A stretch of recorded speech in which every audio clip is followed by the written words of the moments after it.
Coming up on this week's episode of TechSNAP, HP and Lenovo are busted injecting malware via the firmware even after you format your drive. Ubiquiti Networks has been socially engineered out of $46 million, and the question has to be asked, is security research about to be prohibited? We'll debate. Then it's a great big batch of your questions, a rockin' roundup, and much, much more on this week's episode of TechSNAP.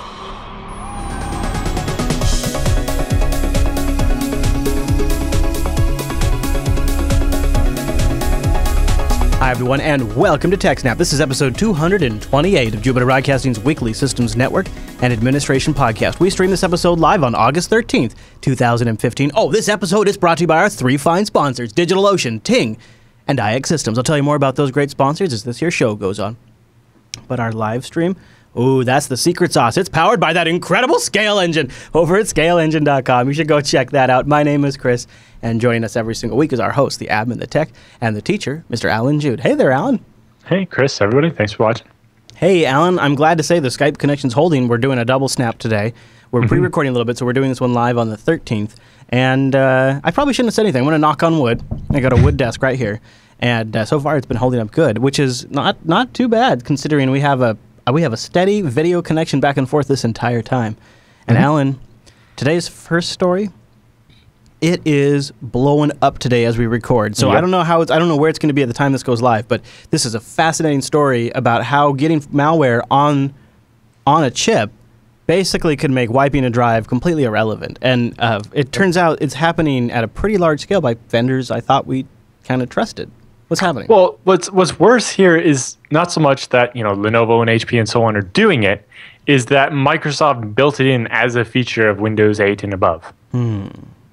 Right? Yeah, that is awful. So a user on the Ars Technica forums, and I don't have the link, but apparently someone on Hacker News discovered it around the same time, wiped his computer and did a reinstall of Windows 8.1 or something, one of the versions of Windows anyway, with his no Ethernet connection, Wi-Fi disabled, just install off the DVD. And after he booted the first time, he already had the Lenovo crapware that comes bundled on the laptop. And he was like, how the hell? This is not a Lenovo Windows CD. This is a vanilla Windows CD. Yeah, that would make me wonder too. I put in a brand new SSD and I installed off the DVD and the software's there already. What the hell? So he's like, how did that happen? The disk was empty. Well, it turns out Microsoft has a solution for that. It is called the Windows Platform Binary Table, which is basically a way from, I think it's from EFI or maybe, but anyway, a way that during the boot up process, the BIOS can instruct Windows, hey, look over here for some executable code and run it. And Windows will run that as the system user, which is higher privileges than even administrator. And then that code can do whatever it wants, including, putting files on your hard drive or whatever. Because it runs after Windows is started up and the file systems are mounted, it can even access disks that are encrypted with BitLocker because they've already been attached and had the encryption key entered. Right, yeah. So when you look up before now, Microsoft's Windows Platform Binary Table, there was one result on Microsoft's website, which was download this docx file that kind of explains a little bit about it. And it was definitely targeted towards vendors like Lenovo and so forth. So it's not a feature they don't talk much about to the general public. No, there's like one docx on the entire internet about it, and that was it. But they say the Microsoft Windows Platform Binary Table feature allows PC manufacturers and corporate IT to inject drivers, programs, and other files into the Windows operating system from the motherboard firmware. The WPBT is stored in the firmware and tells Windows where in memory it can find an executable called a platform binary to run. Said executable can take care of the job of installing files before the operating system actually starts. So from a corporate IT perspective, I can definitely see how this is useful for instead of having to do like a sysprep type image, and when it first boots up, it runs some tool, you could burn it into the firmware, but that doesn't seem like something you would do that often, honestly. It definitely seems like it'd be easier to update the software you're burning in if it was part of a sysprep image as opposed to being a firmware update. Yeah. But anyway. During operating system initializations, Windows will read the platform binary table to obtain the physical memory location of the platform binary. The binary is required to be a native user mode application that is executed in the Windows Session Manager during system initialization. So this is before anybody's actually logged in. Okay. Windows will write the flat image to disk, and the Session Manager will then launch the process. So the Lenovo Service Engine did some tricky things, and this is what the user on the forums figured out. So when the Lenovo code in the firmware does is it makes sure that the Windows/System32/Auto-CHK, which is the automatic version of check disk that runs at boot up on Windows. It's kind of like FSCK in preen mode, where it just checks if you were shut down properly, and if not, runs the FSCK.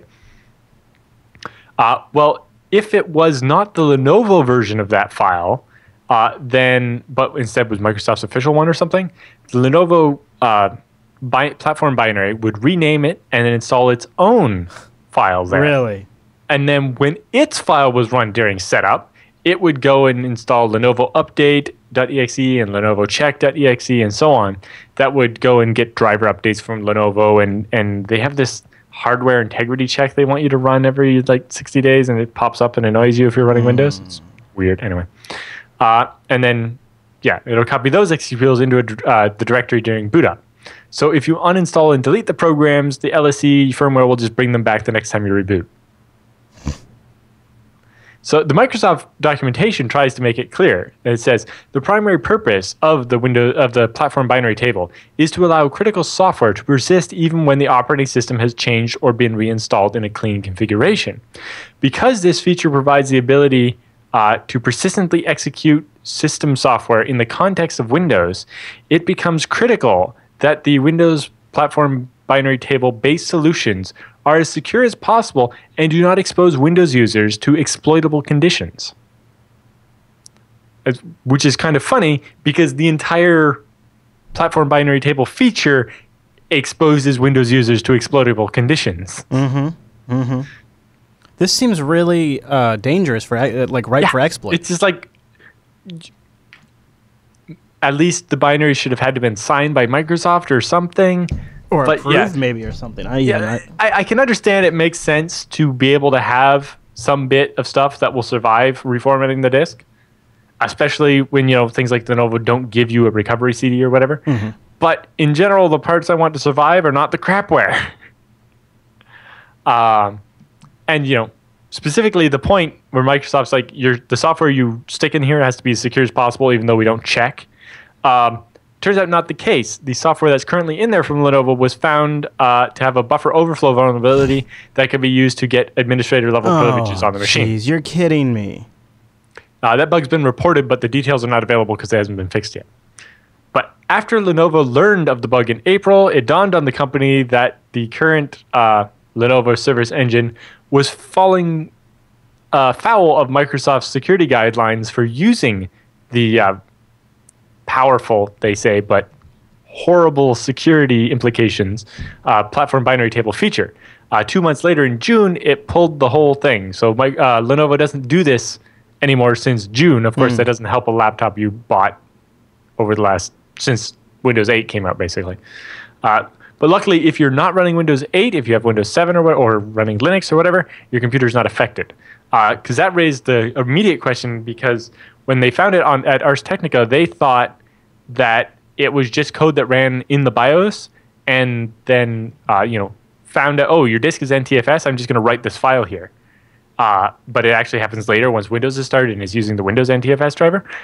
Because there was the concern is like, does that mean that on Linux it might just be like randomly trying to overwrite files in my not NTFS file system? But it turns out that's not the case. Yeah. I can only imagine discovering this as you reset up the machine. And the other problem is that the update checker, so it calls out to Lenovo over not HTTPS for like a JSON file telling it what updates there are or whatever. So you could do a man-in-the-middle attack on that because it's not HTTPS. So if you were, say, booting up your Lenovo at a Starbucks, and I was sitting there with my Lenovo that doesn't run Windows, I could trick your Lenovo into thinking that my laptop is Lenovo.com and downloading a driver update or security update from me. Sure. and the one that I give you won't be a nice driver update for some component of your laptop. You know, I think it has a little bit of extra stink behind this story in the wake of what was their not Superfish? Was it called Superfish? Was that the yeah? That, I mean, where it's just it's one thing after another with Lenovo, and the trust here is really damaged in my opinion. Yeah. So the fact that they had actually pulled this before anybody figured out about it, I mean, you know, I think they were really hoping nobody figured it out. But I have a couple of questions. 2 months. I wonder if reflashing, like if you downloaded like a stock BIOS image update, or maybe even turning on legacy boot, maybe if that would avoid this problem. I don't know about legacy boot, but if you follow the instructions in the main article from the register, they have the instructions for removing it, which is installing a firmware update that doesn't have the file. So you get a new image. Yeah. Yeah. So you reflash your BIOS and it won't have the bad stuff anymore. Of course, they might just bundle their. Oh yeah, of course they've taken it out now. Right. Yeah. That makes sense. Yeah. So they've been, even laptops they've been making last month were shipped without it. Okay. But the laptops they built last month probably aren't in stores yet. Mm-hmm. Mm-hmm. And so on. Or the old ones are But still yeah, in stores. there's the official firmware had the problem, and new official firmware has it removed. So the removal tool and everything is official from Lenovo on their website. Okay. So other interesting notes is that this was observed on desktop computers too, not just laptops. This is a feature of Windows 8, not something special Lenovo was doing. So this can happen to any computer that's running Windows 8 or above. That has a chip that can be written to from the OS. Yeah. So like, which is every computer. yeah, every modern computer. Yeah. Anything that will run Windows 8 basically is vulnerable to this. Microsoft also notes in their little doc here, if partners intentionally or unintentionally introduce malware or unwanted software through the Windows platform binary table, Microsoft may remove such software through the use of the anti-malware software, which is like Windows Defender or whatever it's called. Software that is determined to be malicious may be subject to immediate removal without notice. So if you inject spyware from or malware from the BIOS, Microsoft might delete it with Windows Defender. They won't, yell at you or ban you from making computers or blacklist your software. No, they'll just make their virus scanner delete it without even telling you.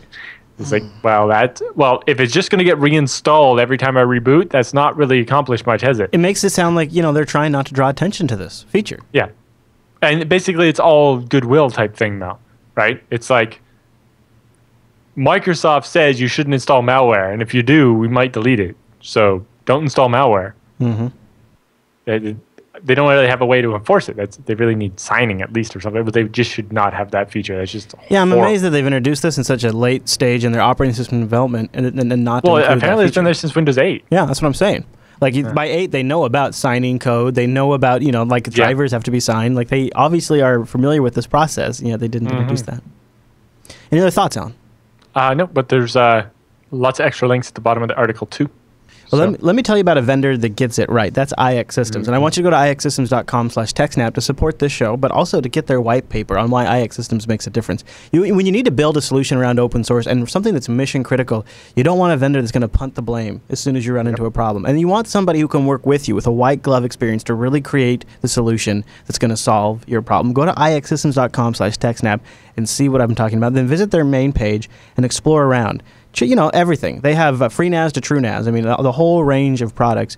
And one of the things that I really think is unique about IX Systems is they have staffing that nobody else can match. Exactly. They have people working on this stuff that invented this stuff. Yeah. Well, not just that. It's like lots of companies will have open source splattered on their webpage somewhere. But with IX, you can actually go and do a little searching and actually find, here's a bunch of commits to my favorite open source project that came from IX. Yeah. Or, my favorite open source project happens to be FreeNAS, and it's like all of the commits come from them or whatever, Yep. It's lots of work, and people that have been in the industry for a long time go to IX. And, the other thing that's really great about IX is they're involved with the community, too. They just put up their OSCON 2015 post up on their site, which you can go check out on their blog. And I went to OSCON a couple of weeks ago. It was a pretty great conference, and I bumped into IX while I was there. They often go to these, and then they post their wrap-up from them, which is really cool. And exactly. That's the other thing. Lots of companies talk about community, but if you actually go to that section of the IX Systems website, you'll see 2 or 3 posts a month of them actually out there in the community making these things happen. Yeah, it's pretty neat. I got some good pictures too. Look at those beards. That's great. Those are pictures of some good beards. Like Michael Dexter made that post up on the IX Systems blog. So you go over to ixsystems.com/TechSNAP. Get that white glove experience. See why Mr. Alan Jude uses them for his hardware and why we use them in pictures from that or not? We could, yeah. Well, I don't have them handy on this dock, but we do have them in last week's episode. The other thing I was going to talk about, you can't see it until the picture's in the end, but you can actually see the machines being hooked up and going through the QA test. Maybe we'll show that next week. Ooh, good tease, Alan. I'd love that. The other thing is there's a setup sheet that I fill out. And, one of the one server that's going to the data center instead of my house, I gave them all the configuration and they set it all up for me. So it just gets shipped directly to the data center. They'll just plug in the cables into the right ports and it will just start working. That's nice. ixsystems.com/TechSNAP. Go check them out. They're great. Okay, Alan, I want to talk about the story that came from Brian Krebs here about Ubiquiti's bad, very expensive week. What happened? Yes. So this was basically a man-in-the-email attack. Okay. So the networking firm Ubiquiti Networks, which they make like switches and routers and Wi-Fi stuff. Oh yeah. Lots of Wi-Fi. They disclosed this week that cyber thieves have recently stole $46.7 million from them using an increasingly common scheme in which the crooks spoof a communication from an executive to the victim to initiate unauthorized international wire transfers. So basically, somebody sent an email to the finance department pretending to be the boss and saying, hey, I need this much money wired over to here. And they did it. Easy peasy. Yeah. You pretend to be the boss, and then you trick a secretary or somebody in the finance department or whatever into approving some expenses you're doing or making a transfer. In this particular instance, the attack was disclosed as part of the company's quarterly filings with the SEC for their stocks. And they said this fraud resulted in transfer of funds in aggregate of $46 million held by a company subsidiary incorporated in Hong Kong to other overseas accounts held by third parties. Really? Yeah. So basically, they don't go into much detail, but what we assume happens is they claim to be, we're the subsidiary in Hong Kong that actually manufactures the routers or whatever. We need to send this much money off to some supplier to pay for parts or whatever. And they wired the money, and it turns out it was fake. So as soon as the company became aware of the fraudulent activity, it initiated contact with its Hong Kong subsidiary's bank and promptly initiated legal proceedings in various foreign jurisdictions. As a result of that, they've gotten back $8.1 million of it, and they have some more that's currently held up while the dispute is resolved, but then they expect it to come back to them. And they're still working on gaining back the rest of the another $25 million or something that's out there somewhere. Still a big gap. Yeah. The swindle that hit Ubiquiti is a sophisticated and increasingly common one, targeting businesses that work with foreign suppliers or businesses that regularly perform wire transfer payments, because they're the most, if you're set up to do that all the time, it's much easier to trick somebody, right? So Ubiquiti didn't disclose precisely how they got scammed, but CEO fraud of this type usually begins with the thieves either doing like spear phishing of an executive and then taking over their inbox, or emailing employees from a lookalike domain, right? So if you're example.com, I might register example but spelled with a 1 instead of an L, so that the email address, the from address looks the same, right? And so you're like, oh, right. Or, get example.co instead of .com. Right. Because that's when your eye could just totally glaze over. Oh, right? yeah. Oh, yeah.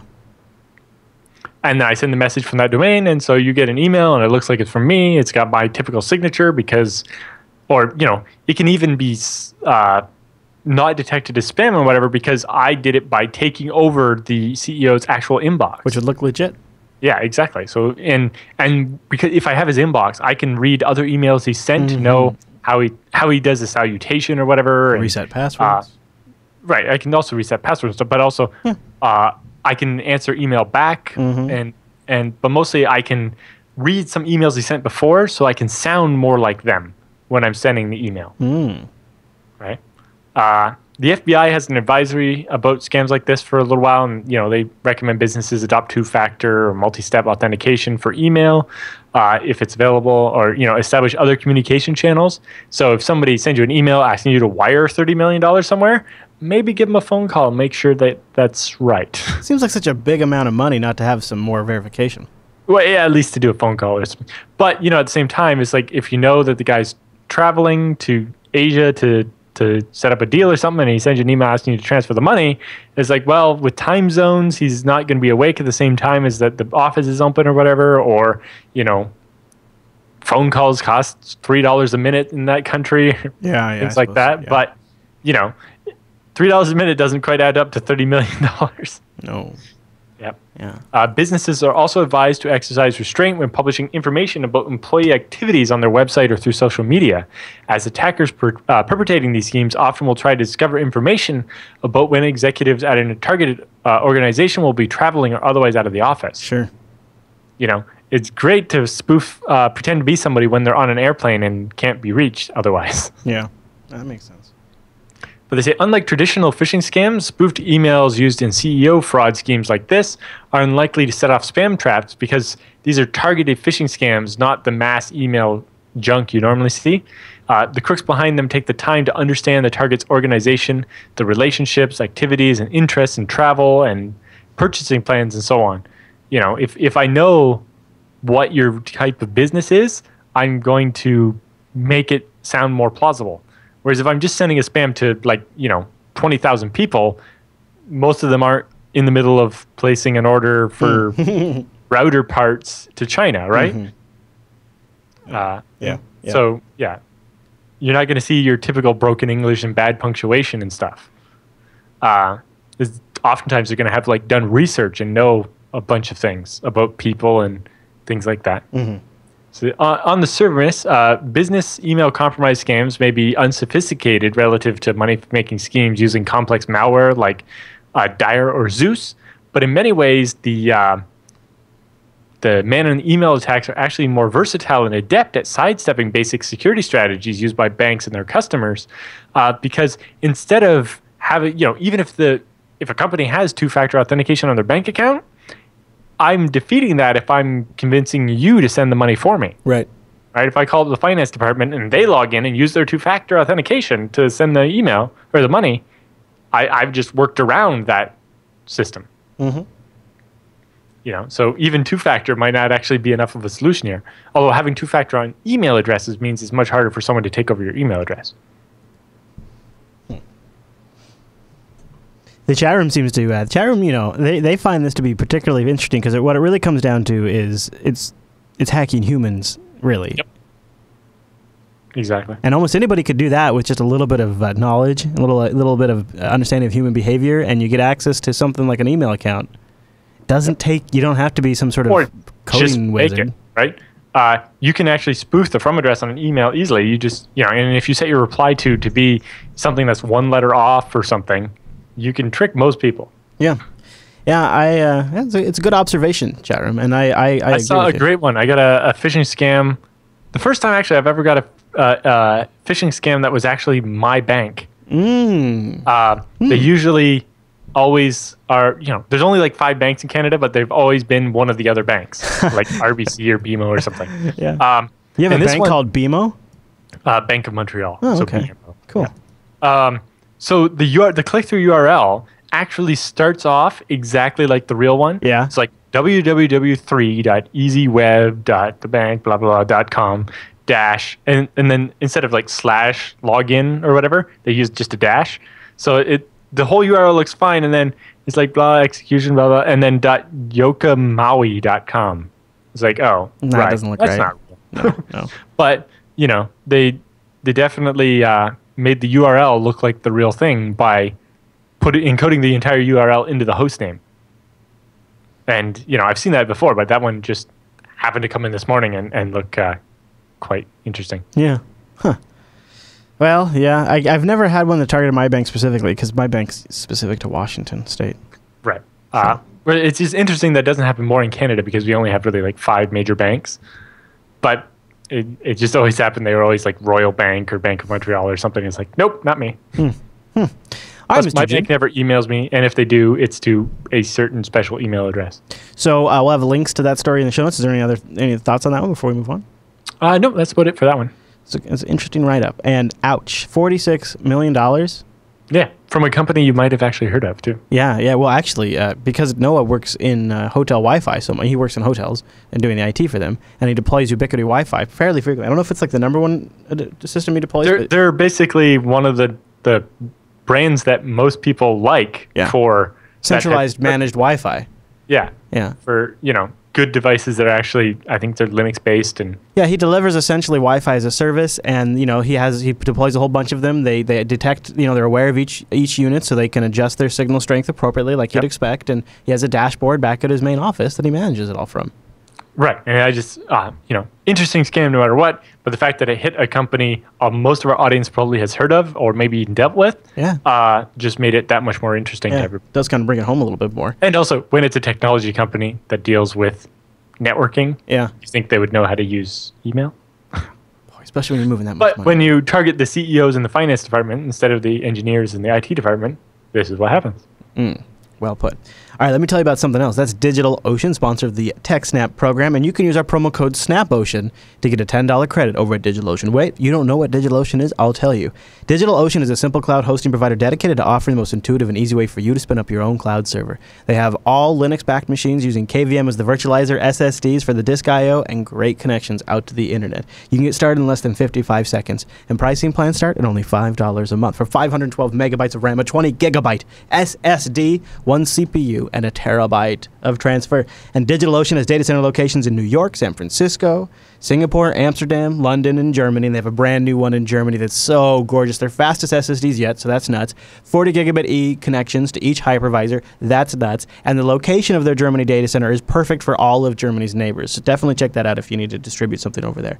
And their interface to manage all of this is incredibly simple and intuitive, yet very powerful. If you've been doing IT administration of virtual servers for any time, you know that is sometimes a black hole of UI nastiness. And somehow DigitalOcean has managed to make it all usable, intuitive, but not weak. It's still a great interface to manage things like DNS and application deployments and backups and transferring to clients and all the things you like, generating SSH keys, all the things you might, an HTML5 console, so that way you can watch it from post all the way up to login, all the things like that you might need. It's really slick, and then you can scale up as you need to go. You can deploy droplets, just keep going for infrastructure, and you can manage it on a much larger scale with their API. So you can snap it into, say, like Puppet or Chef or something like that, or you can take advantage of a ton of really cool applications already created by the community, like for your smartphone, for just scripting. There is libraries to plug it into your favorite programming or scripting language. It's really awesome stuff. So you can start small for unbelievably low price, like $5 a month, and then as you grow, you can scale up, and the pricing is super, super straightforward. Go to DigitalOcean.com, check them out, and use our promo code SNAPOcean. If you need to spin up a server, something that's going to work really well with a public IP address, great performance that you can easily manage, and it's not going to take a lot of time to get going, I really would implore you to check out DigitalOcean. It's great for this, and there's so many interesting things you can do once you have an extremely valuable server up in the cloud. Like, for me, it made syncing OwnCloud between my office and my house so straightforward to have that go-between up on a droplet. And then later on, when I tried SyncThing and BitTorrent Sync, same exact thing. And then when somebody came to me for a friend and said, I want to just put up a small website for my business, it was a slam dunk to go to DigitalOcean. It really works across the board. If you're going to deploy applications and you need back-end infrastructure or you're just doing some testing, use our promo code SNAPOcean. You get a $10 credit. Try that $5 rig, 2 months for free. And you know what, Alan? A news update.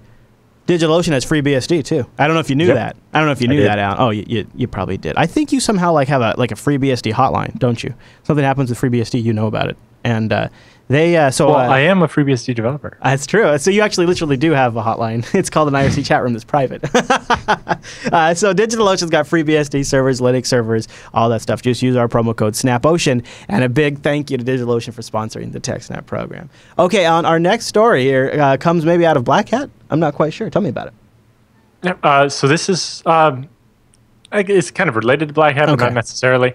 And it's just a op-ed type piece over at ThreatPost saying that we may be entering the era of the Security Research Prohibition. In particular, as if the Oracle nonsense last week wasn't bad enough, right? We have the U.S.'s proposed way of implementing the Wassenaar Agreement, which is that arms dealing thing that they've decided also includes anything to do with computers. Okay. And basically, the U.S. implementation of the rules which govern the export of so-called intrusion software, among other things, has been criticized sharply by lawyers, security experts, and software vendors who say that the proposed rules are too vague and threaten to chill legitimate security research and other activities. So basically, if you find an exploit for an application and you say want to send it to the vendor so they can fix it, that would be you conducting arms dealing. What? How can that be equate to like... Because exploits are like guns. But I'm trying to think, like, what if I found a flaw in a gun, or I found a flaw in a weapon system, or a drone, or even a military vehicle? Would that be... Yeah, I found a flaw in my Jeep car, or like a vehicle. Same thing? Is that cyber weapons? But basically, if it's an exploit, if it can be used to break into a computer, it's a weapon, and weapon smuggling is illegal. Jeez. And stuff like this. So the rules came out May 20th, and then they had a period where people could comment on them. Okay. And the Commerce Department didn't have any experience with writing these kinds of rules, obviously. And the staff attorney at the EFF said that during a panel on the Wassenaar Agreement at the Black Hat Conference, there was, everybody was mostly concerned about how horrendously vague the language is. Yeah. Such that, well, the way that's written, that could apply to this, or it might not. But, if there's a chance it could apply to that, then somebody's going to apply it to that, and it's going to screw everything up. So the Bureau of Industry and Security at the Commerce Department proposed the rules in May and opened it up to a 60-day comment period. Many security researchers and attorneys submitted comments, and in a rarely seen move, the BIS, or the Bureau of Industry and Security, said it will revise the rules, rewrite them, and open it up for a new public comment period again once they're done. Oh, okay. That's a positive development. Yeah, although I don't see them making it clear enough to work. Yeah, I don't think they know what they're doing. Yes, exactly. They're not computer people. They're the Bureau of Industry and Security. Anyway, the Wassenaar rules have been compared to, in many circles, to the export controls on encryption software that came into effect in the 90s. And there's an important lesson to be drawn there, because what have we learned from those? We just that what they was made it, 3-4 the internet weeks worse. Ago? Yes, 3-4 weeks ago, we had a story about how these very laws and rules. Exactly. Yeah. But it's not just like half of the vulnerabilities we've seen in the last, like Logjam. The SSL v2 and v3 stuff, and lots of them are all because of this leftover junk from this export control crap. So let's do it again, but make it worse. And be like, you can't even talk about vulnerabilities. And all it's doing is weakening the security of the internet as a whole. So they have a great quote here at the end.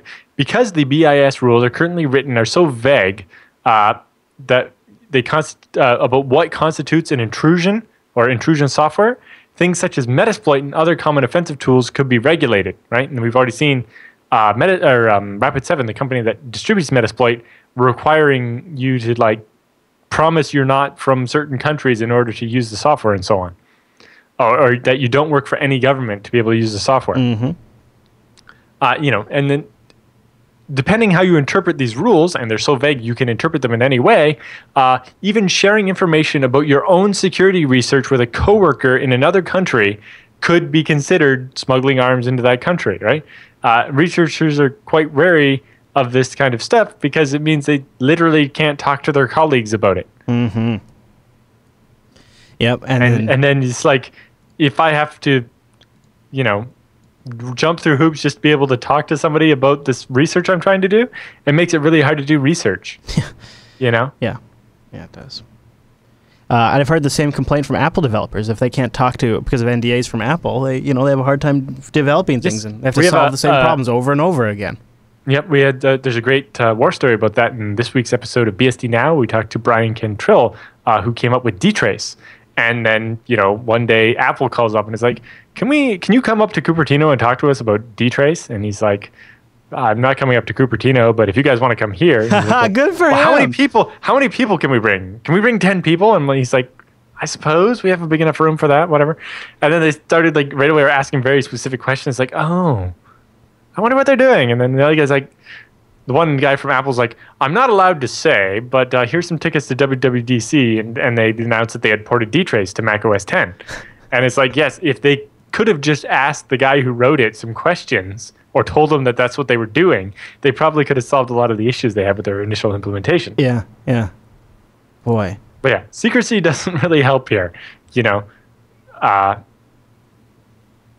don't know how we're having something like the Wasner Agreement stop companies like VuPen and Hacking Team from selling exploits would be good. But muzzling researchers is never a good thing. Well, very much so. And we just, it's like, how many times do we have to learn that lesson? Yeah, to where we can say it on this show and everybody listening, that's obvious to them because we've learned it so many times. But yet the policymakers, not obvious. Like, we're literally reliving the 90s.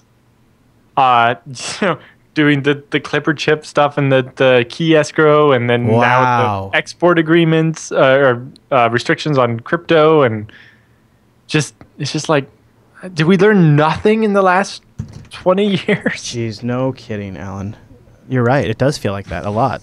That's kind of depressing, actually. That's well, because somebody brought a better one up, more specific to Canada, but they're like, the Canadian dollar is worth 70 cents US. The Blue Jays are winning the World Series. It's like, it's 1991 all over again. All right. Any other thoughts on that story?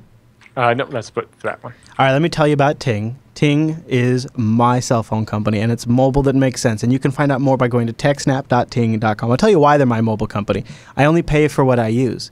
It's just my minutes, my messages, my megabytes, and whatever I use, that's just what I pay for. It's $6 for the phone line. So I've got a couple of phones because it's $6, and the phones are unlocked on Ting. This makes a lot of sense if you think about it. You kind of got to wonder why your mobile carrier doesn't operate that way. And so, in fact, some of them are trying to rip off different aspects of the Ting experience, but nobody can nail all of Ting. Ting has no-hold customer service. Ting has an incredible dashboard to let you manage all of this. They have a very active and very vibrant and passionate community that is very useful when you're trying something outside the box. And best of all, Ting puts it all out there. I'm going to tell you more about that in a second, but I want you to go to techsnap.ting.com right now and just check them out and see if they're a wireless service that makes sense for you.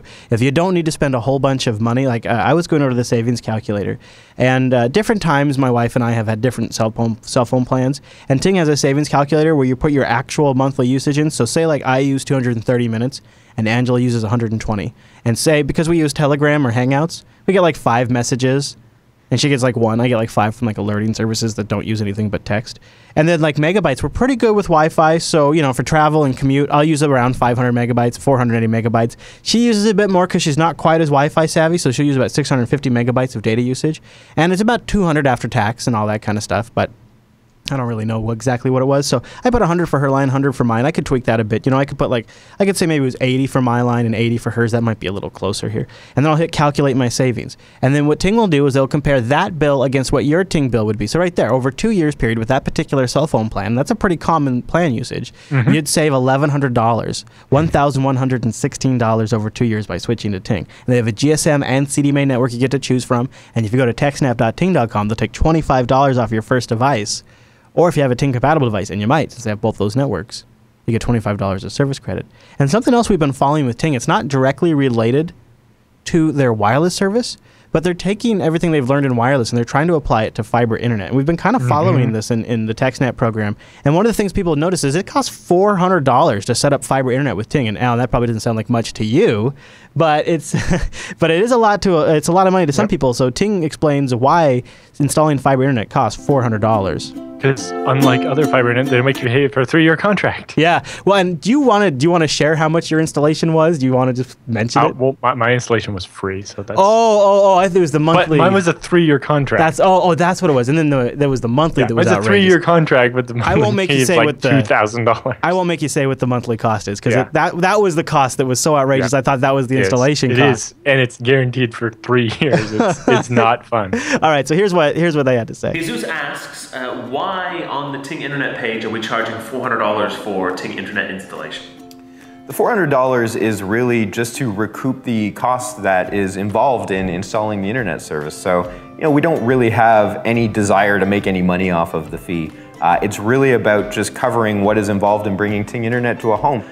In Charlottesville, for example, that involves bringing fiber from the street to the side of a house with someone in a bucket truck or a vehicle and installing the fiber into your home and wiring it over to wherever you would want the wireless gateway and box that we then provide as part of that setup fee that bathes your house in high-speed gigabit Ow! Wi-Fi. Yeah, buddy. You know, all of that is a process that requires time and equipment and tools and people. And so really that's what goes into that fee. TechSNAP.ting.com. Go check them out. I want fiber internet here at the studio so bad. To describe the process that got involved for setting it up in my house, it's like on one occasion, guys with bucket truck came and they ran along the telephone poles from around the corner where the node for the fiber was, along the telephone poles up to the pole at the end of my driveway. Then on a different day, a guy with a different truck comes and has to like drill the hole in the side of my house and run the conduit up to the roof and stretch it across from the pole to my house and then into the house, seal it all up so it doesn't leak water into my house, and then there's this spool of cable left in my house. And then on a different day, yet another guy that's a different kind of expert had to bring this special machine and wire, strip the cable, build it all up and set it up and like fuse the glass together and hook it all up and then run the fiber out into the actual access switch device that gives me Ethernet ports that I can hook up to my internet. Man. Now, their process is a little more streamlined, probably doesn't involve so many separate guys on making separate appointments to come on separate days. Yeah. But, it's a lot involved, and yeah, they're definitely not just trying to get $400 out of you. You can go to techsnap.ting.com to learn more about Ting. And boy, wouldn't it be great if Ting could bring what they've learned to fiber internet? And if you want to know more about Ting's crazy fiber internet, you can go to ting.com/internet, ting.com/internet. But do us a favor, go to techsnap.ting.com first. That way we get support, and you keep the BSD Now program. You keep the TechSNAP program on the air. Speaking of BSD Now, that's what I was going to mention. A couple of days left. Epic interview. Oh, yeah, we had an epic interview. Two crazy things going on in the BSD Now program. Mention the interview, and then I'll mention the shirt. Right. So this is actually recorded early, but if you're watching this when it actually comes out, then yesterday we will have aired a special BSD Now recorded the week before. But anyway, it's a 90-plus minute interview with Brian Cantrell, who's a CTO over at Joyent, but he worked at Sun, invented dtrace, worked on ZFS and zones. He talks a lot about Linux, virtualization, running Linux Docker containers on FreeBSD and Illumos, all kinds of stuff, including telling some great war stories about debugging a performance problem on like an old E10000K machine, which was like, this is in the like late 90s or something, and it's got 64 processors and 64 gigs of RAM, which is numbers people had never heard of before. And it had this random performance problem, and they didn't have the tools like dtrace to figure out how it worked. I've heard from a couple of people that it was a good interview, and the chat room that watched it live says it was also an epic interview. So it's the origin of dtrace and a bunch of great stories, including great stories about RM minus RF. Really? Yes. The chat room says it was awesome. I'll end up rewatching it. Hey, all right. So that's part one of BSD Now's epicness, and now also a little bit left on the BSD Now second anniversary T-shirt at teespring.com/BSD105. The usual BSDs, and I think I noticed a Z right there on that. Yes.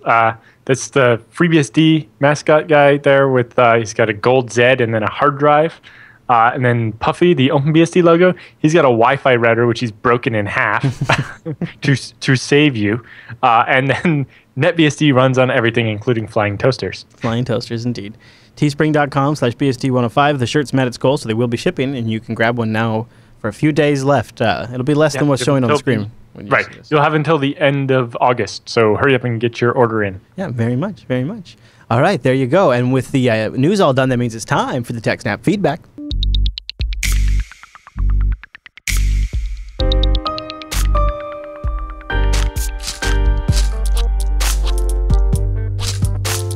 Thanks for sending your emails to techsnap@jupiterbroadcasting.com or pop in that contact link at the top of the JB site, or even better, our subreddit at techsnap.reddit.com. First email comes in from Jeremy, and it's about ICMP traffic. He says, "Hello, Alan and Chris. I thought it'd be interesting discussion to have over ICMP. It's common for many admins to block ICM pings for security reasons. While I can see the advantages, say, of a home router not responding to an ICM ping, I'm on the fence about servers. There is much debate on the net over the merits of allowing a server to respond to pings, blocking all pings, or allowing specific ICMP messages. Obviously, if one blocks all ICMP traffic, a lot of monitoring software and other features will break. And he kind of breaks down a list of different things that could break because of it. Your thoughts, specifically, Alan? There's some stuff for if you send a packet that's too big for some router along the way, it sends an ICMP back saying, hey, could you break that up into pieces? Yeah. Well, if you don't get that, then you can't establish a connection properly. And plus, I think anybody who's worked in the industry has had this issue where you're going to troubleshoot, and you're like, oh, I'll ping that server, and you go to ping, you're like, oh, right, we block ICMP. You can't do that. That's very annoying. Yeah, so you can block specifically pings and then allow the other stuff, but normally the reason to block it is to prevent abuse. But really, if you're using a reasonable operating system, it probably has some system for this. For example, on FreeBSD, the default is to reply to the first 100 ICMP messages per second, but if you get more than that, to just ignore the later ones. Right. So it will allow traffic, but if it gets abusive, it'll just stop. That way, regular messages work fine, but if somebody is like trying to ping flood you or something, then it stops it from working. So what do you think about, how do you feel about ICMP pings? A security risk, no big deal. If blocked, how do you feel it's the best way to handle other ICMP traffic? For example, just block echo request. Right. We allow everything, but with the limit of 100 per second. So you think that's sort of the good middle ground? For us, we very much use it as diagnostics to, I want to monitor the connection between here and here. And, we monitor and log packet loss from like 6 different probe locations to all of our network of 150 servers. Yeah, of course. And so, as long as nobody's going overboard with it, we allow it. But if they go, if the aggregate number that we get in a second is too high, we'll stop answering. Okay. So this even prevent, if you could, allow so many per host per second or something, but then in a distributed denial of service where there's say 10,000 bad guys, then they can overwhelm you. But if you're just doing 100 as the arbitrary limit, then it's simple enough. Yeah, that does keep it simple. All right, our buddy Alstair writes in. He says, I thought you guys might like a follow-up on the absurdity that was my giant LVM of ancient hard drives. Remember this, Alan? He says, so I had used all of my LVM extents because, well, reasons. Really, I had no reason and idea why I did. I made it impossible for me to shrink my LVM. He says, several more boring details and small hoops later, I finally had my LVM dismantled, and I could start building my ZFS mirrors. Oh, I'm sorry, my ZFS mirrors. I found a handy online guide and did step 1. Install the PPA and ZFS packages. I'd already done this on step 2. I specified the name, disk, and mirroring. That worked on the first try, and so on to step 3, I realized you're at the bottom of the page. So step 4, it looked like step 5, and so on. He goes on to say, long story short, whoever said it's easier to take something apart than it is to put it back together clearly wasn't transitioned from LVM to ZFS. The only hiccup I had was that my ZFS pool didn't mount on boot. A quick search, a small edit, and that's all set. Cheers, and thanks for the great show. So he managed to move from that monstrosity over to ZFS, Alan. Good. I think you probably inspired him. I think there's a chance you might have inspired that transition. I think you may have inspired a few transitions. Marlon. Being able to sleep nights might have inspired him as well. Wow, bump. Let it speak for itself, in other words. Marlon writes in, and Alan, I don't know if you specifically have the answer to this, but I've actually seen this in our chat room a few times, too. I think I might actually have the answer to this. Okay, good. So he says, greetings all. Firstly, a huge thanks for the awesome content you put out. It's hard to express just how useful it's been to my professional life. But suffice to say, the quality of content your shows disseminates is astounding, timely, relevant, and just plain awesome. Wow, thank you. That's very nice of you, Marlon. Anyways, I've recently started looking into FreeBSD and ZFS, largely because TechSNAP, and also I'm looking at running a pfSense and FreeNAS for a firewall and a NAS solution for my ever-growing media at home. Yeah. These are rather new knowledge domains for me, but I'm really excited to get going. Regardless, Alan mentioned that they were going to add serial ports to a TP-Link router at BSDCan. And it was about a handful of episodes ago. I'm curious if he has made any resources available with regards to this mod. I've been poking around on YouTube and the BSDCan 2015 website and Alan's Twitter, and I'm not seeing much reference to it. Can someone point me in the right direction? Again, thanks for the awesome content. It's truly appreciated. So he wants to load FreeBSD on a TP-Link router with the serial port. All right, so it's on GitHub, FreeBSD Wi-Fi build. And I'll drop a link in the show notes. Oh, perfect. And it has a wiki with all the instructions on doing it. And it also has a list of different supported hardware, including the different TP-Link models, but also some D-Link models, Atheros reference chips, Buffalo Air Stations, bunch of different models that you can do it to. For the actual soldering on of the serial port, OpenWRT has better picture guide than what we have. But Nobody's making them pre-built though? What about on no. eBay or something like that? Yeah, Maybe? I suppose. Maybe. But it's like, I don't know. Do I trust a random guy on eBay to solder something? And it's not a very hard mod? No. So on the board, there's 4 holes already there. So you just put the pins in, solder it, and wire a cable up. I've watched people do it. It takes like 6 minutes. Nice. Very cool. And you'll have a link to the GitHub page in the show notes? Yep, it's there now. You are the best. All right, Carl writes in with a ZFS question. Says some checksums don't add up. Many moons ago, Alan mentioned on a server fault thread, which he links us to, about a ZFS pool with lots of checksum errors. The OP's original question is actually not what I'm interested in. The OP had passed their Z-pool status output, and I noticed something interesting. The individual device checksum errors did not add up to the number of checksum errors for the pool. How is that possible? In the example, the pool had 42 checksum errors, while the pool's 4 devices had 30, 19, 16, and 24 errors respectively. One would think that there should be 89 errors in the pool, since the pool had no redundancy. So obviously, there's some concept that I'm missing. In a normal pool with redundant VDEVs, I see separate errors total for the device, the mirrors, the RAID Zs, etc., and the pools all independently. What does it mean for these virtual devices, like VDEVs and pools, to have checksum error counts when they're not actually doing any actual storage? Thanks for any light you can shed. It basically, the errors kind of bubble up. So if there's an error on a specific hard drive, but all the information is redundant, that device might end up with 0 checksum errors because the device has never had a problem. So if the hard drive has an error, but it's a mirror, then the mirror itself has never had a checksum problem because it replaced the bit that had a checksum error with the copy from the other device. So in a way, it's not double counting. One hard drive could be, so one hard drive could have had 10 checksum errors, but the mirror that hard drive is in could have it 0. Because it's However, another way. Is ZFS is saying I was never fooled by the error. I caught the error. It never leaked into your data, so therefore it's not counting the error. Okay. Yeah. So it counts it for the hard drive, but it doesn't count it for the mirror. And then if somehow the checksum error happened and both drives had the checksum error, it would be slightly confusing. But the mirror would report 1 checksum error, and both drives would each have 1. Right? Because on that one block, both were wrong, or whatever.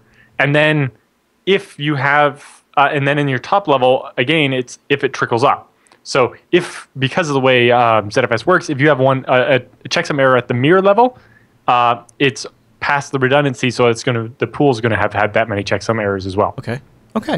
That makes sense. And also the other thing that can happen is if you remove a device and replace, so if you had a mirror where one drive had 50 checksum errors and one had 0, and your mirror had 0 or something, if you replace that hard drive and added a new one, both are going to be at 0 again.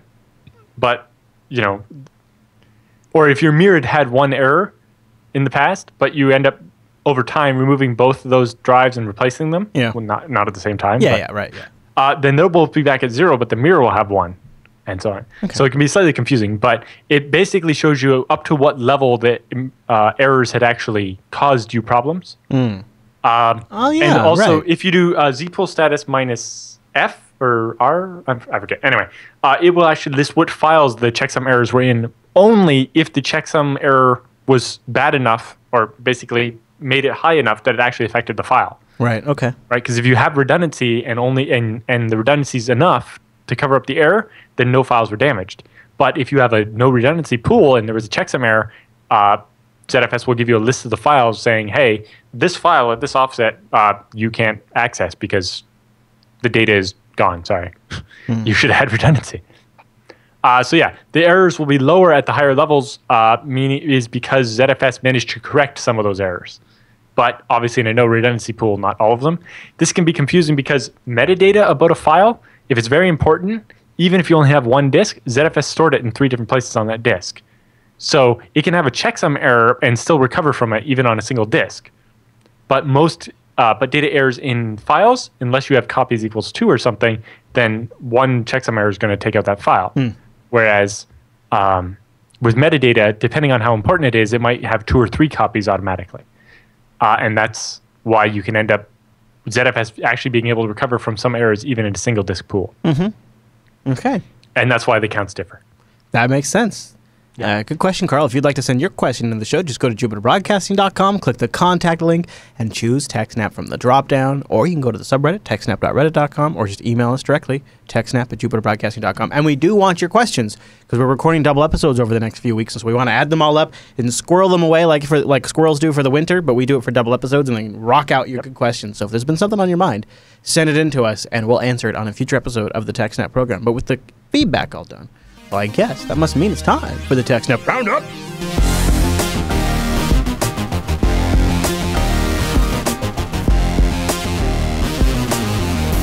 Welcome to the TechSNAP Roundup. Yeah, that's what that crazy music means. Now, the Roundup has stories that we just couldn't fit in the top of the show, but we still want to give you some links to follow up on your own after the show. And a lot of these links came from our incredibly intelligent subreddit over at techsnap.reddit.com. And our first one, well, it's just a sign of the future. Them mobile processors are just getting faster. The Snapdragon 820 has been officially released. I'm sorry, it's really warm in the studio. My brain is losing it. Qualcomm Snapdragon 810 and 808 processor continue to be the flagships right now, but we are learning now about the 820 processor. And Alan, are you ready for this? It's faster. Yep, it comes out in Q4 of this year, and looks like it'll be quite good. I just, it's just interesting to cover it because those Snapdragons just continue to be faster and faster, but yep. There you go. And use less and less power. Which is always a good thing. We got a conspiracy theory one here for you in the roundup this week. Lay it down, Alan. Lay it down.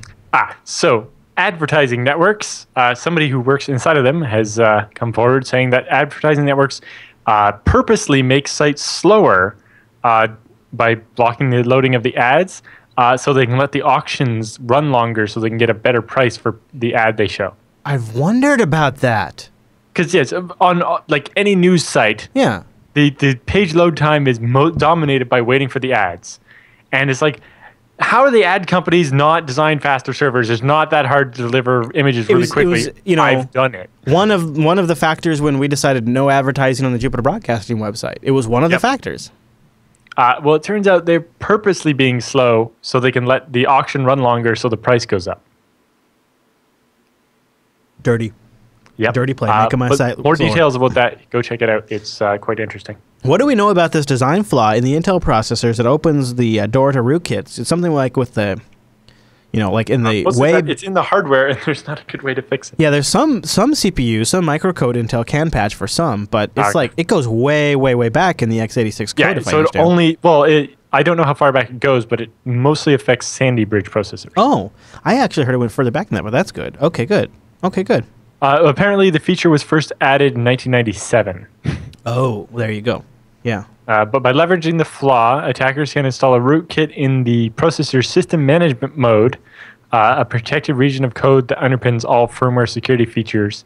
So it basically can run before things like EFI. Yeah. Oh, boy. That's yikes. All right. And being able to even prevent you from wiping your BIOS to prevent an infected BIOS from reinfecting your OS when you reinstall. So all kinds of fun. Vice's motherboard section of their site is talking about rowhammer.js. It's the most ingenious hack I've ever seen. This is the Alex. So if you remember, rowhammer is the one where by hammering on a specific row in a RAM chip, you could cause a bit flip. Well, somebody's figured out how to do it from JavaScript. That's nice. So in the web browser. Yeah. Well, there you go. And there's a lot of detail there, and if you're interested, definitely check that one out. Okay, now next one in here, replacing silicon with gallium. Am I saying that right, Alan? Gallium, thank you. Gallium nitride in chips could reduce energy use by 20%. Yes, so some MIT researchers think that if we made our computer chips out of gallium nitride instead of silicon, we would be using less electricity. Which could be interesting for phones and other things that run off batteries. I wonder, are they talking about less electricity in the manufacturing process or in the actual device? No, I think it's the operation. So it would be better for things that run off batteries. All right, so Samsung's had a lot of announcements today and last week. Samsung has also unveiled v-NAND, high-performance SSDs with insanely fast read speeds of 5.5 gigabytes a second. Yeah, so these are 3D v-NAND, and they claim it can read at 5,500 megabytes a second, write at 1,800 megabytes a second, get up to 1 million IOPS for read and 120,000 for write. So those write IOPS are not much better than existing stuff, although 1,800 megabytes per second is better than existing stuff. I'll take that. and they have that one in capacities up to 6.4 terabytes with an endurance of 32 terabytes of writes per day for 5 years. Any word on pricing? Because I got to imagine. No word on pricing yet. They also have apparently introduced a 16 terabyte 2.5 inch SSD. No word on pricing, but the Ars Technica article suggests probably upwards of $10,000. Ooh. But pricing pressure will eventually push that down, and I think that will also definitely push down the prices of cheaper SSDs. Yeah. All right, Alan, smaller SSDs. Let's shift gears. Everyone knows in warfare, the best way to be successful is to pre-announce your plans and forecast your enemy exactly what you're going to do. So that's why the Obama administration has leaked that they have decided to retaliate against China for the OPM hack. Well, maybe that's more of their deterrence type thing, right? Yeah. It's like, we're going to start hitting you back every time you hit us, so stop hitting us. But they've actually never still officially on the record confirmed it was China. These are still leaks from within the administration. These are not coming from actual this is not official statements. They just asked the White House spokesperson, I can't remember what day it was, but earlier this week, if they were confirmed it's China yet. And they're still not confirming officially it was China. Well, if they confirm it, they would actually have to furnish some proof. Yeah, that's true. Yeah, okay. And obviously China has made that as hard as possible, or whoever actually did it, tries pretty hard not to get caught. Yeah, very, very much so, I would imagine. All right, now everyone loves a PDF download, so that's why we included a direct link to a PDF in the roundup this week. And what's this one about? This comes from usenext.org. Yes, no one can hack my mind, comparing the security practices of experts and non-experts. So basically, looking at the advice we give people and how practical it is to actually follow it versus what experts actually do rather than what they tell you to do. Right. Do as I say, not as I do. Yeah. So, maybe what they do is what's most practical and easy to do. And what they tell you to do maybe doesn't work and so on. But yeah, it basically walks through what experts do and what we tell non-experts to do and tries to figure out what makes the most sense. This gap is often, I find a lot of times, newbies come up and ask experts, hey, Chris, which microphone should I get?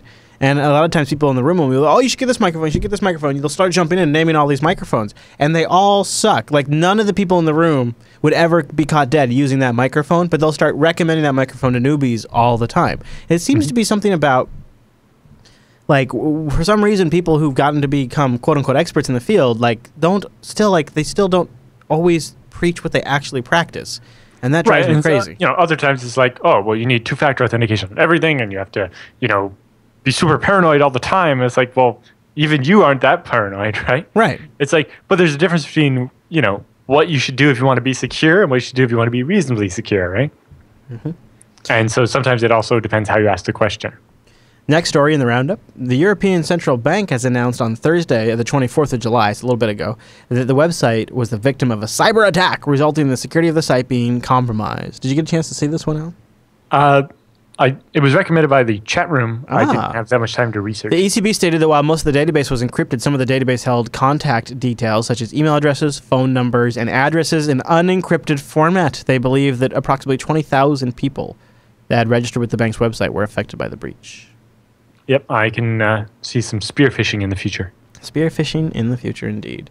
Attackers actively exploit Windows bug that uses USB sticks to infect PCs. It's an in-the-wild exploit, reminiscent of those that kind of unleashed Stuxnet, really. Yeah, it's basically works the same way the Stuxnet flaw did. It turns out Microsoft didn't fix it quite good enough. The difference was the Stuxnet version could be done remotely. This one actually only works on a physical USB stick. Okay. What's really interesting is that the Microsoft fix also includes an option to have it alert you when the exploit is attempted against you. That's kind of neat. Yes. I like that. So when you plug in a USB stick that tries to do this, it can pop up and warn you so that, among other things, you don't go stick it in a computer that doesn't have the patch or something.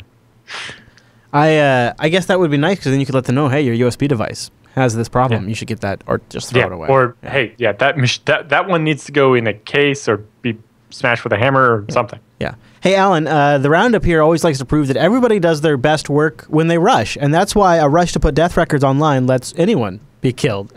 Yes. So Yeah, in some places in the U.S., you can request a death certificate online by sending them, and then basically you send the records from the doctor and the funeral home. Of course, you can just pretend to be a doctor in a funeral home, and now whoever you want is officially dead as far as the government's concerned. That's a great prank. Trying to come back to life from the government is actually kind of difficult. That's a great prank. Well, great, I mean awful, but like, Yes. yeah. All right, Alan, 115 batshit stupid things you can put on the internet in as fast as I can go. Someone get me a drink. What the hell is this? This is basically a lightning talk from DEF CON, and if you start flipping through the slides, they were scanning around on the internet, connecting to random VNC servers, and they found all kinds of things. No. So, oh look, somebody's TV station. Oh look, some German factory thing. Oh look, somebody's Windows CE is exposed on the internet. What's going on here? An asterisk box. Asterisk server. Let's take over somebody's phone system. Korean power generator. It's like, this is running a power plant, and the remote Holy control thing is I just smokes. VNC into it. A boring Mac. Let's see, what's it say? System moots. This is some sort of Mac server. It's some sort of Mac server. It's a Mac, but it's got some kind of exploits been installed onto it. So the user doesn't know there's a VNC server running on it. Oh, it's also, I can tell it's running, it's Mac OS server too. It's not Mac OS desktop, so it's a server Mac. Wait, there. Oh, they got a zoom up. There it is. Yeah, I was looking at that command.exe in the file name systemroot.system32 on a Mac. Yeah, it looks like a Windows path. It's very strange. Yeah, Chinese host with private keys. Yep. Nice. So they get into the machine and actually get access to the SSH keys, so you can spoof that host. Dentistry lab. Oh my gosh! Please touch the screen to start the system. So it's a lab computer. Yeah, where you can actually. It's for dentistry students to practice on people. Wow, on dummies. We can't go through all 130 of these, but this is great. Somebody this is watching live spying on someone writing Python. Oh look, it's the desktop machine at some college. I could put something nasty on the screen and behind the professor. Scandal selfie. Or SCADA. SCADA selfie. Yeah, SCADA selfie. I can take over the heating and air conditioning system at this hotel. Push to start. Yep. You know what? Actually, now that I see that screen, I had clients that had a Canon copy machine that had a picture of the copy machine with push to start, and that copy machine, I remember for a fact, ran VNC because that's how the vendor managed it. Yep. Oh, and wow. Yeah, there's just a quick lightning talk of like all this random stuff that you can take over just by poking the internet. Love it. I love it. All right, next story in the roundup. Privacy alert. Your laptop or phone battery could track you online. What? Yeah, so as part of the new way forward with HTML and so on, browsers are working on a battery status API where it can tell the site how much battery you have left, so the site can decide whether it wants to play a video or something like that. Or how the site wants to respond based on, if you're low on battery, I'm going to try to be nice. Or if you're not, then I'm going to use more features kind of thing. Except if the site can pull your battery and then it sees you come back later, it can be like, basically it could use that information of like how big your battery is, right? How big your battery is, the charge capacity, etc. How fast you're discharging, when the last time you recharged. It's another metric. It's another metric. Yeah, that they can put into a device fingerprint and make it easier to follow you, even if you're in like private browsing mode or something, or do not track. Alan, can I introduce you to GigaPath? You know about this? It's new. It's hot. GigaPath. It's something brand new. I want to tell you all about it. It's hot. It's fast, and you can get it in Korea right now. Yeah. So multipath TCP is an interesting subject. Upcoming interview on BSD Now about one of the people working on it. But they're using it on cell phone networks in Korea, and by basically using multiple connections to actually transfer data in one virtual connection, they've managed to transfer up to 1 gigabit per second to a handset. Now, doesn't iOS 9 have this feature where they can... iOS has multipath TCP, but will only use it if it's talking to Apple. Oh, I thought, okay. I guess in 9, and iOS 9, what it is it can switch between Wi-Fi and cellular, but it doesn't do both of them at the same time as quickly. Something like that. They have some new feature around that. Multipath TCP requires both ends to support it. Right. So the iPhone has it, but it'll only use it when it's talking to Apple. They've whitelisted it in some kind of fashion? Yeah, so basically whitelisted only Apple. Yeah. So it can actually use both connections at the same time or and fail over gracefully between them, but only when talking to Apple. Alan, I love this tweet, the last link in the roundup. Yep. This is just ... It says the tweet, and then it's a picture of the word cyber. And then it's an answer for blank, means never having to say, you're sorry. Cyber means never having to say you're sorry. Basically, it was a cyber attack. So our poor security, our malpractice, never supporting and implementing proper procedures in our infrastructure, not our fault. It was a cyber attack. It was cyber. There's nothing we can do. But yeah, that's a great Cards Against Humanity. Yes. That is something we've talked about on this show is like, oh, nope, sorry, cyber attack. Sorry. Nothing we can do, nation state. Nation state, sorry. Doesn't matter that. Do you remember that the Sony CTO had said on multiple occasions, it is more economical for us not to invest in our infrastructure and just pay for the hack when it happens. We don't worry about it. We'll just pay for the hack when it happens. We're deferring the risk. And then they get hacked. And of course, but it's not their fault. It was a nation state. It was Korea. Yep. It's not our fault. It was because of a movie. And it definitely wasn't North Korea, by the way. Yeah. But yeah, it's like, you remember, if you remember episode 1 or 2 of TechSNAP, yeah, it was only like 4.5 years ago. Don't worry about it. When the Sony PlayStation Network got hacked, and we took a look, it's like, well, they were running Apache from 2006. Yep. And version of OpenSSL from whenever, and all this stuff. And it's like, yeah, well, this was 2011, so that's kind of horrible. Yeah. So the word cyber means never having to say you're sorry, and that is the truth. All right, Alan, well, that brings us to the end of the TechSNAP program. So join us next week, 1 o'clock Pacific, which is 4 p.m. Eastern, 2000 UTC. Yeah, we do that over at jblive.tv or jblive.info if you want the audio-only streams. You want to give us some stories, give some content, make a roundup submission, techsnap.reddit.com. Email us, please. Go over to the contact page, choose TechSNAP from the drop-down, and send us in your question. I'd love to get it in here, and we'll get us answering it in a future episode of the TechSNAP program because we got some double programs coming up. So we'd love to get your questions. So please send those in. Don't forget jupiterbroadcasting.com/calendar for the live times of the TechSNAP program. That way you can hang out in our live chat room, and you get more show too. It's not just you get to watch the same show, but you get to watch all the between. When we go from segment to segment, we play music and the bump. Well, that's usually like 10-15 minutes on the live stream where we're just hanging out and chatting, maybe scratching, getting a beverage, something like that. Or also Chris screwing up the intro to the roundup 3 times in a row.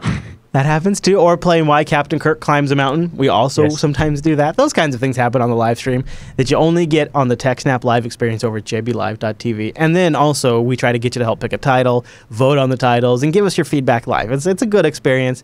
And if you're at work, just sneak it in. Okay, I'm just saying, just sneak it in. We won't tell. If you've ever looked at an episode of TechSNAP and said that was a really lame title, it's your fault for not being in the chat room and suggesting a better title. There you go. Don't forget, we've also got RSS feeds of the show, so you can get it weekly, and links to everything Alan talked about are in the show notes over at jupiterbroadcasting.com. All right, everyone, thanks so much for tuning in this week's episode of TechSNAP, and we'll see you right back here next week.